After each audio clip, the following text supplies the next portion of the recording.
આપણું તંત્ર પણ ગજબ છે. દુખે પેટ અને કૂટે માથું. વાત એ જ કરવી છે. ભ્રષ્ટાચાર, બાબુરાજ અને મિલી ભગતથી ચાલતા ખેલની આજે વાત કરવી છે. એવો ખેલ જેના કારણે રાજ્યભરના વિકાસના કામોમાંથી કટકી થઈ રહી છે. પણ સામે બૂમ ભ્રષ્ટાચારની નહીં, અધિકારી રાજની પડી રહી છે કે અધિકારીઓ સાંભળતા નથી અને વિકાસના કામો અટકી પડ્યા છે. લોકો હેરાન પરેશાન થઈ રહ્યા છે. કાલની વાત નથી કે નથી આજની વાત. આ વાત ઘણા સમયથી ચાલી રહી છે. અત્યારે તો 5 ધારાસભ્ય સામે આવ્યા ને. ભૂતકાળમાં તો મંત્રીઓ, કેબિનેટ કક્ષાના મંત્રીઓ આ ફરિયાદ કરી ચૂક્યા છે કે અધિકારીઓ અમારું સાંભળતા નથી. જનપ્રતિનિધિનું કોઈ અધિકારી ન સાંભળે કે પછી મંત્રીનું ન સાંભળે, આ વાત માનવી થોડી અઘરી પડી જાય ને. સવાલ તમને પણ થયો હશે ને કે એક મંત્રીનું કે ધારાસભ્યનું કોઈ કેમ ન માને? અને આ સવાલનો જવાબ જ્યારે શોધવાના પ્રયત્નો કર્યા તો એક ગજબ ખેલ ઉજાગર થયો હતો. અને એ ખેલના જવાબ મેળવવામાં પણ બીજા કેટલાક તથ્યો પણ સામે આવ્યા. જ્યાં ધારાસભ્યો બૂમો પાડે છે, ત્યાં બીજી બાજુ સાંસદ કેટલાક એવા પણ છે કે જે વખાણ પણ કરે છે. તો સાચું કોણ? બંને એક જ પક્ષના છે. એવું નથી કે કોઈ વિરોધી પાર્ટીના સાંસદ છે કે વિરોધી પાર્ટીના ધારાસભ્ય છે. કોઈ વખાણ કરે છે તો કોઈ બુમરાણ પાડે છે. આખરે આવું કેમ થઈ રહ્યું છે? વિકાસના કામો અટકે છે, એમાં કોઈ બેમત નથી. પણ કેમ એવી ફરિયાદ કરાય છે કે અધિકારીઓ કામ નથી કરતા, સરકારને ગુમરાહ કરે છે? શું સરકાર ગુમરાહ થઈ શકે? શું સરકાર પાસે ખોટી માહિતી પહોંચી શકે? સવાલ ઘણા બધા છે, બધાના જવાબ આ એક અહેવાલમાં. ગઈકાલે વડોદરાના 5 ધારાસભ્યોએ ભેગા મળીને મુખ્યમંત્રીને અધિકારી રાજની ફરિયાદ કરતા હડકંપ મચી ગયો હતો. ધારાસભ્યોએ આરોપ લગાવ્યો હતો કે અધિકારીઓ જમીન પરની હકીકતથી વિપરીત પરિસ્થિતિનું ગુલાબી ચિત્ર સરકાર સમક્ષ રજૂ કરે છે. જોકે હવે આ કેસમાં વડોદરાના સાંસદ હેમાંગ જોશીનો મત અલગ છે. તેઓ કહી રહ્યા છે કે જનતાનું કામ થાય છે. ધારાસભ્યોએ શું રજૂઆત કરી તે મને ખ્યાલ નથી. તમામ લોકો એકબીજાને સહયોગ કરે છે. અમારી ઓફિસ કલેક્ટર કચેરીના સંકુલમાં જ છે. ધારાસભ્યો રજૂઆત કરી છે, તે મામલે તમારું શું કહેવું છે? તમે યુવા ભાજપનો પણ પ્રમુખ છો, તમને કોઈ રજૂઆત અત્યાર સુધી આવી હોય? એ રજૂઆત હમણાં આપના માધ્યમથી જ મને ખ્યાલ આવ્યો છે. એ રજૂઆત પણ હું મંગાવી લઈશ અને એકવાર હું જોઈ લઈશ કે એમણે કોને રજૂઆત કરી છે, શું રજૂઆત કરી છે. જ પત્ર લખ્યો છે? એ હજુ મારી પાસે નથી એ પત્ર, પરંતુ એ પત્ર હું એકવાર એવું હોય તો આપ મને વોટ્સએપ કરી દેજો. હું એ પત્રનો અભ્યાસ પણ કરી લઈશ અને તમામ અમારા ધારાસભ્યશ્રીઓ સાથે ચર્ચા પણ કરી. કલેક્ટર તમને સહયોગ કરે છે? તમામ લોકો એકબીજાને સહયોગ કરે છે. એટલે શું એમ સમજવું કે ધારાસભ્યોની વાતમાં તથ્ય નથી? કદાચ એવું હશે કે હેમાંગભાઈ સાંસદ છે અને તેમની ઓફિસ કલેક્ટર કચેરી સંકુલમાં છે, એટલે અધિકારીઓ સહયોગ કરતા હશે. જોકે હવે ભાજપના ધારાસભ્યોની ફરિયાદ બાદ વિપક્ષને દોડવું હતું અને ડાળ મળી ગયો. આમ આદમી પાર્ટીના ધારાસભ્ય ચૈતર વસાવાએ પ્રહાર કર્યા કે ભાજપના ધારાસભ્યોની આવી સ્થિતિ છે તો નાગરિકોનું શું થતું હશે? આ 30 વર્ષના એક હત્તુ શાસનમાં ભારતીય જનતા પાર્ટીના પોતાના ધારાસભ્યને કોઈ સાંભળતું ના હોય, ભારતીય જનતા પાર્ટીના ધારાસભ્યનું કોઈ માનતું ના હોય, તો તમારા અને અમારા જેવા સામાન્ય નાગરિકોની તો શું દશા થતી? આજે જ પાટણ ભાજપના ધારાસભ્ય લવિંગજી ઠાકોર દારૂના અડ્ડા બંધ કરાવવા ખુદ રસ્તે ઉતર્યા હતા અને તેમને આરોપ લગાવ્યો હતો કે પોલીસના હપ્તા રાજથી આ અડ્ડાઓ ધમધમી રહ્યા છે. ત્યારથી આ ઠાકોર સમાજ ગામડે ગામડે જાગૃત થઈ ગયો છે અને દારૂ બંધ કરાવવા સ્વયંભૂ જનતા રેડ પાડીને ઘણા ગામોમાં દારૂ બંધ કરાવ્યા છે અને એ સિલસિલો ચાલુ રહેવાનો છે. અને ઠાકોરો યુવાનો ખૂબ જ સક્રિય થઈ ગયા છે. એ 100% દારૂ બંધ કરાવવાના છે. જોકે બાબુરાજ સામે આ પહેલા પણ ભાજપના અનેક નેતાઓ ખુલીને બોલી ચૂક્યા છે. તમને યાદ કરાવી દઈએ કોણે શું કહ્યું હતું. મહેશ ભુરિયા અધિકારીઓ ધારાસભ્યોને ભાજીમોડા સમજે છે.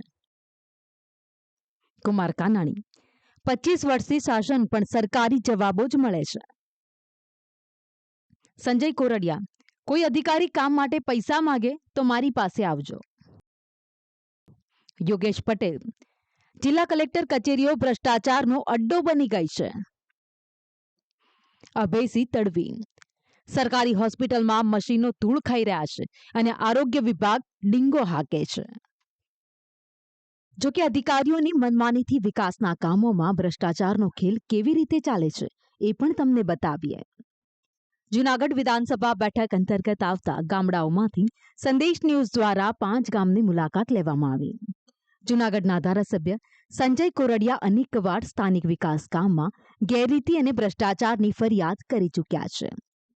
જૂનાગઢના મજેવડી તેમજ સીમડી ગામમાં જુદી જુદી યોજનાઓ થકી ભૂગર્ભ ગટરના કામ માટે લાખો રૂપિયાનો ખર્ચ કરવામાં આવ્યો, પણ ભ્રષ્ટ તંત્રએ ગટરનું એવું કામ કર્યું કે લોકો રોજ તેમને યાદ કરે છે. ગટરના ઢાળ જ ઊંધા બનાવી દેવામાં આવ્યા.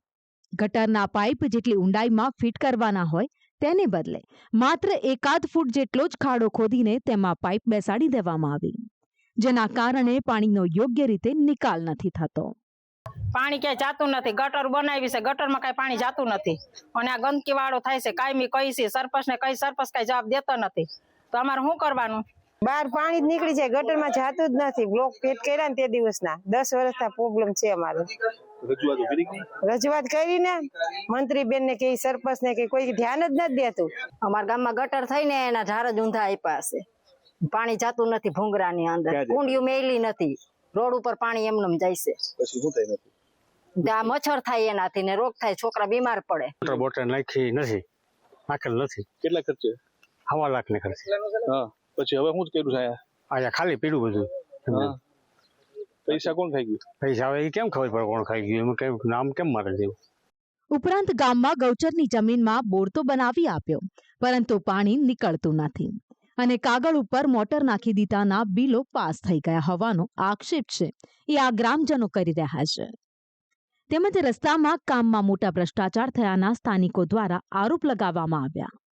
મારા ગામની માલિક પર 70 લાખ રૂપિયાની ગ્રાન્ટ આ સરકારશ્રી આપેલી છે. આજ દિન સુધી કોઈ કામ થયા નથી અને આ ગ્રામ પંચાયતના સરપંચ કરતા પણ નથી.